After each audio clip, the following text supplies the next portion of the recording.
The true Messiah in the scriptures is known as the Son of God and the deliverer or savior of the Israelites and the righteous.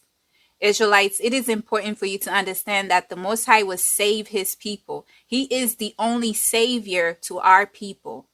The angel that would carry out the rescue or the deliverance of his people from bondage is the Archangel Michael, the Messiah or deliverer. I hope you understand the difference. The Most High is our Savior, and the Archangel Michael is our deliverer or Messiah. When you look at it in that perspective, the Most High gets the glory, the Messiah is also respected. Remember, the Most High do not share his glory with anyone.